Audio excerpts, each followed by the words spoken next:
Então vamos lá, voltei aqui para a gente comentar mais uma parte importante quando a gente está analisando produtos de solubilidade. Então imagine que nós temos aqui uma solução de cloreto de prata. Então você tem uma solução de cloreto de prata, né? Em que vamos imaginar que você tem uma solução saturada de cloreto de prata, e daí ele precipitou, formou lá o AgCl lá no fundo, e dissolvido completamente você tem Ag mais e Cl menos, tá? Aqui formando a parte aquosa. Então, precipitado, parte dissolvida. O que ocorre quando eu adiciono, por exemplo, um NaCl ou HCl nessa solução? O que será que vai acontecer? Repara que nem NaCl nem HCl tem um cátion comum aqui a essa reação aqui de cima, a essa equação química aqui de cima. Mas o que há em comum é o cloreto. Então, quando você joga o NaCl ou HCl, ele vai dissociar em N+, Cl- ou em H+, Cl-. O Na- e o H- não importa. Mas o Cl- está presente nesse sistema. Então, o que vai acontecer? Ó, se você está pensando, pausou o vídeo e pensou um pouquinho, na hora que eu adiciono o Cl- vindo do NaCl e do HCl, ocorre um aumento aqui do Cl-, ou seja, está ocorrendo um aumento do cloreto lá na solução, certo? O que vai acontecer? A perturbação foi aumentar o cloreto. Então, aumentou a concentração do cloreto, o equilíbrio vai deslocar para onde? Para a esquerda, né? E vai ter no sentido de deslocando para a esquerda, consumindo o Ag+, e formando dessa forma mais cloreto de prata precipitado. Então, um íon comum vai fazer com que você aumente a quantidade de precipitado, tá? E é importante dizer, como o KPS fica fixo, e vamos imaginar que a temperatura não muda, né? O KPS é o mesmo, então o equilíbrio deslocando para a esquerda vai aumentar a quantidade de precipitado e vai diminuir a quantidade do Ag+ dissolvido. E, de certa maneira, eu consigo controlar, né, com o aumento do Cl- que o Ag+ vai cair. Ou seja, é igual a situação de H+ e OH- quando você perturba a água, né, usando um ácido, usando uma base, usando até um sal. Você aumentou a hidroxila, o H+ baixa. Eles são inversamente proporcionais. Aqui, a gente sabe, como o KPS não muda e o AgCl não entra na expressão do KPS, tudo que você fizer com um cátion ou com um ânion, você aumentou o Cl-, tem como efeito diminuir o Ag+. Se você tivesse colocado um outro sal que aumentasse o Ag+, ocorreria que o Cl- diminuiria. Eles são inversamente proporcionais vinculados por um KPS fixo, né? Então é importante que você tenha isso em mente. Ao mesmo tempo, você consegue também prever esses efeitos de precipitação, né? Quando, né, um precipitado começará a se formar, né? Então vamos imaginar que você tem uma mistura de íons qualquer e queremos apenas um íon precipite para separá-lo da mistura. Como é que a gente vai tratar isso daí, né? Como é que a gente vai fazer e vai poder prever se uma solução que tem uma certa quantidade de íons vai precipitar ou não? Aí você vai falar, só comparará com o limite de solubilidade. A gente já fez isso lá no começo do ano. Mas não é bem essa a pergunta que eu estou querendo responder. Eu estou querendo responder no contexto de reversibilidade, no contexto de você saber um KPS de uma reação, como é que eu vou saber que quando você tem uma certa quantidade de íons lá, se esse sistema vai ou não precipitar? Claro que a gente vai criar o quociente de reação, o QPS, o que é análogo ao QC, que é igualzinho, tem a mesma expressão algébrica do, do KPS. Se eu boto e faço a conta, eu tenho uma certa quantidade de cátion, uma certa quantidade de ânion, e multiplico os dois, seguindo a regra de um certo KPS, que na verdade agora é um QPS, porque eu não sei se o sistema está fora do equilíbrio ou se está dentro do equilíbrio. O que é estar fora ou estar dentro do equilíbrio nesse contexto de solubilidade? É se o sistema entrou em equilíbrio é porque o sistema precipitou. Se o sistema não entrou em equilíbrio, é porque o sistema não precipitou ainda, certo? Essa é a ideia. Então, se eu calculo um certo produto entre cátion e ânion deu igual ao KPS, é porque o sistema está precipitado, está em equilíbrio, tá? Se o sistema deu diferente, é porque o sistema ainda não entrou em equilíbrio, ele não precipitou. Mas nesse contexto se você tem um QPS menor que um KPS, é porque a solução está insaturada. Se você tem um QPS maior que o KPS, são duas opções. Ou a solução irá precipitar, tá? Porque você tem uma solução super saturada, ou ela vai precipitar em algum momento, porque você colocou tanto a mais que ela vai precipitar em qualquer momento que você quiser. Né? Ou ele é um caso especial, que é o caso da solução supersaturada. Então, QPS igual a KPS, que tem a fórmula algébrica igual ao KPS, é uma situação atento de equilíbrio, portanto, já está precipitado. Se qualquer valor diferente é porque a solução ainda não, ela vai precipitar em algum momento. Se tiver menor que o KPS, a solução está insaturada. Se tiver maior, você pode falar que ela está supersaturada ou ela vai precipitar em algum momento. Então vamos colocar número, que é a melhor coisa para a gente, né? Imagina que você tem volumes iguais de 0,2 mol por litro de nitrato de chumbo 2, tá? E de iodeto de potássio, que vão ser misturados. E eu falo, ó, eu te dou o KPS do iodeto de chumbo 2, 1,4 vezes 10 a menos 8. Haverá ou não formação de precipitado, né? Então, como é que a gente vai prever isso daí? Então, vamos lá. Então, muito bem. Então, eu escrevi aqui na nossa lousa, né? Meio litro de PbNO32, que é o nitrato de chumbo 2, 0,2 mol por litro. Meio litro aqui de iodeto de potássio, 0,2 mol por litro. E eu dei o KPS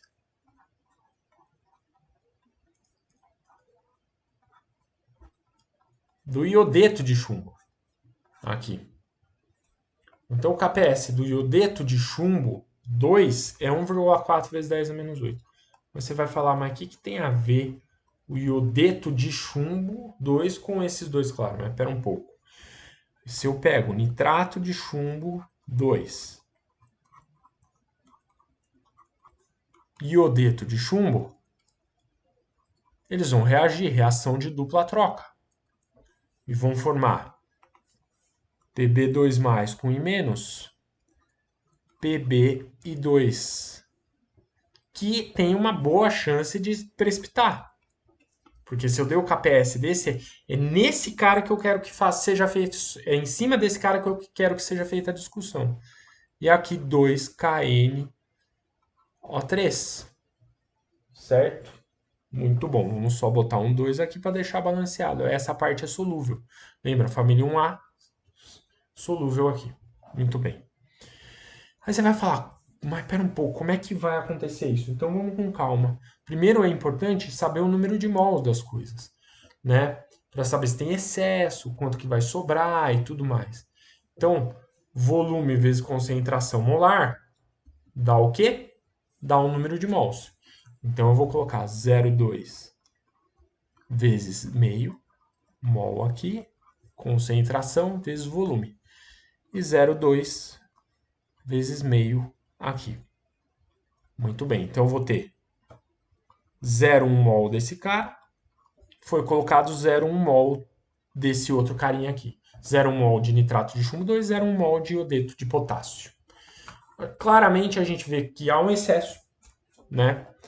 O excesso aqui, ó, é 1 mol para 2 mols de iodeto de potássio.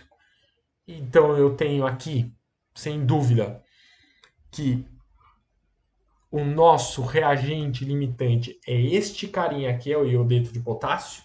Então aqui vai reagir 0,05 mol de nitrato de chumbo, reage, e 0,05 mol de nitrato sobra, de chumbo sobra aqui. O que vai fazer com que a gente forme aqui desse cara, né, desse bichinho aqui, 0,05 mol de iodeto de chumbo. Então, para você ver bonitinho isso daqui, o que está acontecendo, né? Você tem aqui a nossa forma iônica aqui, né? Lembra que a gente pode colocar isso aqui na forma iônica, Pb2 mais 2 e menos vai formar Pb2. Muito bem. Então, ó, você tem aqui 0,1 desse cara, 0,1 desse cara aqui, ó. Então, é isso basicamente o que vai comandar a reação, tá? Você tem 0,1 e 0,1 desse cara. No fundo, então, você tem que se perguntar o seguinte, né? Vamos inverter isso daqui, ó, porque a gente tem o precipitado, porque o KPS é determinado assim, ó, através do precipitado, do possível precipitado, e do cátion e ânion dissolvido. Por isso que eu estou invertendo. Ó, isso daqui tem um KPS, que a gente já previu. Já previu não, foi dado de 1,4 vezes 10 a menos 8. Esse é o KPS fixo desse sal. Mas a gente sabe a seguinte coisa, que eu tenho que foi colocado uma concentração vindo do nitrato de chumbo 2 e vindo do iodeto de potássio que determinou 0,1 mol desse cara e 0,1 mol desse cara aqui. Em 1 litro, porque eu tinha 500 ml de um e 500 ml de outro. Então, em 1 litro. Então, os dois têm 1 litro aqui, certo? Então, existe um QPS. O que é o QPS? Concentração de Pb2+, certo? Vezes concentração de menos ao quadrado. É a mesma expressão algébrica do KPS. Então, eu tenho 10 a menos 1 vezes 10 a menos 1 ao quadrado. Então, o meu QPS vai dar aqui 10 elevado a menos 1 ao quadrado, menos 2, menos 3, né? 10 a menos 3. Então, o que a gente tem? Poxa, o QPS nitidamente está maior que o KPS. Então, se a pergunta era, será que eu vou ter precipitação de iodeto de chumbo? A resposta é sim. Haverá precipitação. Então, os dois sais iniciais que vão formar o possível precipitado vão servir para determinar quais são as concentrações do cátion e do ânion que possivelmente vão se combinar para formar o precipitado. Aí é só usar a noção de equilíbrio.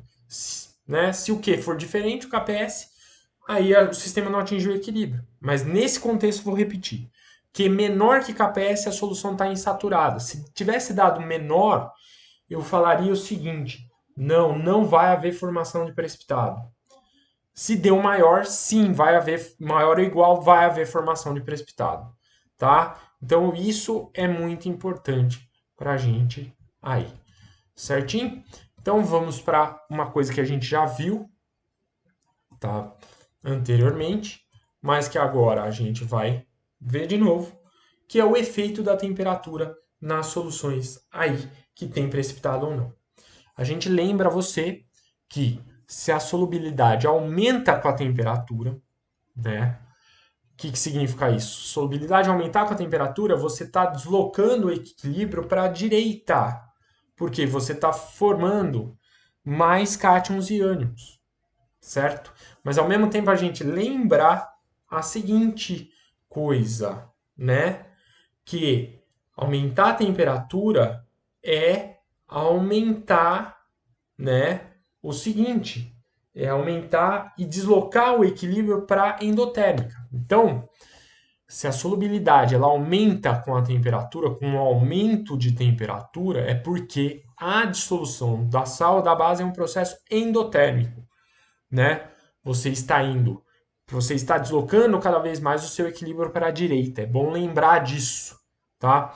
Se por acaso você aumentou a temperatura, a solubilidade diminuiu, é porque o teu equilíbrio está deslocando para a esquerda, você está formando mais precipitado. Então, significa que a dissolução, né, do sal é um processo exotérmico.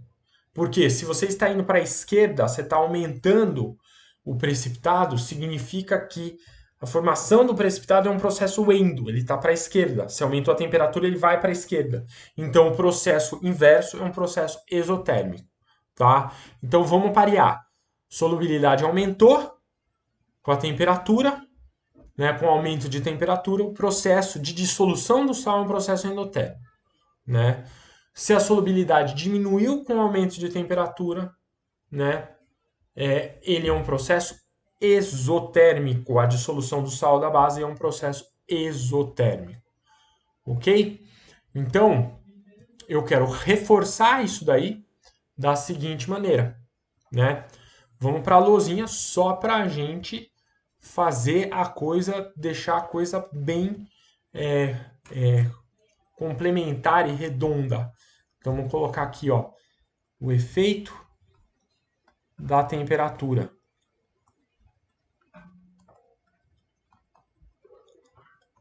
Então, vamos lá, você tem um sal AB, certo?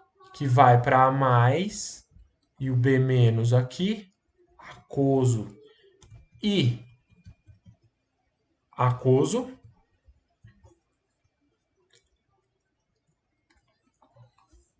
Então, vamos imaginar o seguinte, que eu aumentei a temperatura e o sistema, eu percebi que o precipitado diminuiu.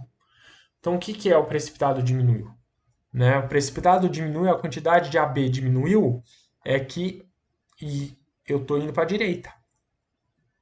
Então, aumentei a temperatura, eu desloquei para a direita, por exemplo. Por quê? Porque eu percebi a diminuição de precipitado. Tá? Então, só que ao mesmo tempo, aumentar a temperatura, o sistema vai para endo. Então, você está fazendo, que você está localizando que a endo está na direita. Então, o processo de dissolução de sal é um processo endotérmico. Tá bom? Vamos imaginar o contrário. Você tem um sal CD aqui. Precipitado, bonitinho. Você tem C+, e o D- aqui, ó. Ok? C+, e D-. Vamos imaginar agora o seguinte, que ao aumentar a temperatura, você aumentou o precipitado. Então, você está aumentando o precipitado, você está indo para a esquerda aqui, ó. Você está aumentando esse cara. Mas ao mesmo tempo você está falando, tá, você aumentou a temperatura, você deslocou para a esquerda? Tá bom, porque você aumentou o precipitado, deslocou para a esquerda. Você sabe que aumentar a temperatura, o sistema vai para endo. Então você está falando que a endo está na esquerda. Portanto, o processo de dissolução de sal aqui, ó, na direita, é um processo exotérmico, como eu havia dito anteriormente. Tudo bem? Então, vamos encerrar a nossa aula aqui da seguinte maneira, tá? Preparando você para ir por alguns exercícios que eu vou resolver logo em seguida, tá? E dizendo para você que esse processo, que às vezes a gente parece que é um pouco complicado, mas não é igual equilíbrio, KC, QC e tudo mais que eu estava fazendo anteriormente. Só sempre imagina e abstrai o seu fato de você ter o corpo de fundo e a solução, tá bom? A gente se vê no próximo vídeo, que é um vídeo de exercícios. Legal, legal? Até mais!